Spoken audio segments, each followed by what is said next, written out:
दोस्तों, अभी अपने देश में कुछ मुद्दे चर्चा का विषय बना हुआ है। उसमें सबसे पहला है आयुर्वेद और एलोपैथी के बीच जो टकराव चल रहा है, और इसी बीच जानवरों के संरक्षण करने वाली संगठन पेटा इंडिया और अमूल के बीच कंट्रोवर्सी भी चर्चा का विषय बना हुआ है। तो चलिए इस वीडियो में हम जानते हैं कि आखिर हम और आप जो अमूल का दूध पीते हैं उसमें पेटा इंडिया क्या बदलाव चाहता है। और इस वीडियो में एक शब्द आएगा वेगन मिल्क, तो हम ये भी जानेंगे कि ये वीगन मिल्क क्या होता है और क्या हम काऊ मिल्क जो आज पीते हैं उससे कैसे अलग है और कितना पौष्टिक होता है। सबसे पहले शॉर्ट में जान लेते हैं कि पेटा इंडिया और अमूल के बीच क्या कंट्रोवर्सी है।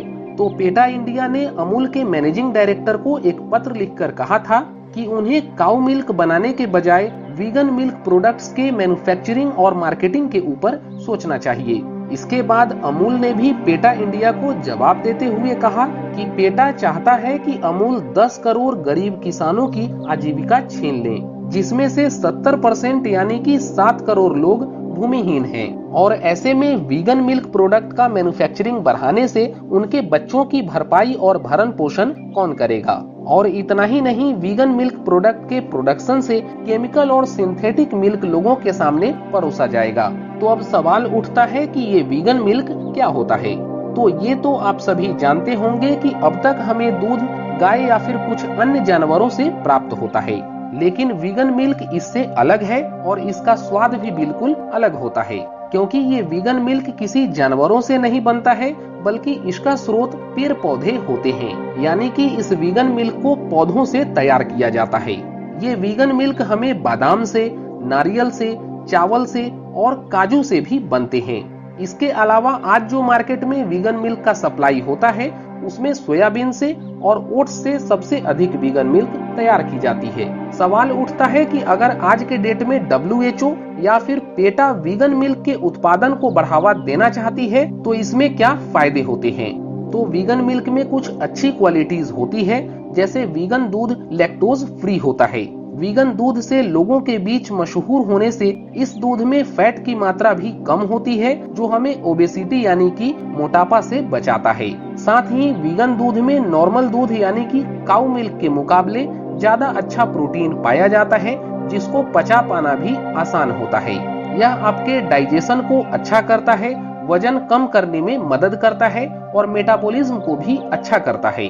तो सवाल उठता है कि अगर वीगन मिल्क के इतने फायदे हैं तो भारत की सबसे बड़ी दूध उत्पादन कंपनी अमूल इसका उत्पादन क्यों नहीं करना चाहती है।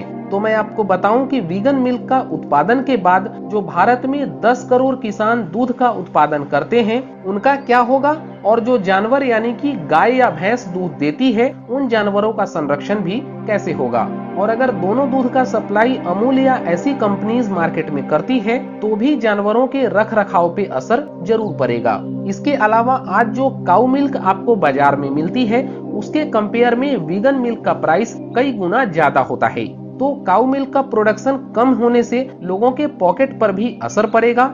और भारत में कितने ऐसे लोग हैं जो वीगन मिल्क को अफोर्ड कर सकते हैं। और भारत में किसी भी प्रोडक्ट के प्रोडक्शन पर सबसे बड़ा जो सवाल होता है वो है उसके क्वालिटी चेक और एडल्ट्रेशन यानी कि मिलावट के ऊपर। तो वीगन मिल्क का प्रोडक्शन बढ़ाने के बाद ये पॉसिबिलिटी बढ़ जाएगी कि मार्केट में वीगन मिल्क के नाम पे लोगों को सिंथेटिक दूध मिलना शुरू हो जाएगा।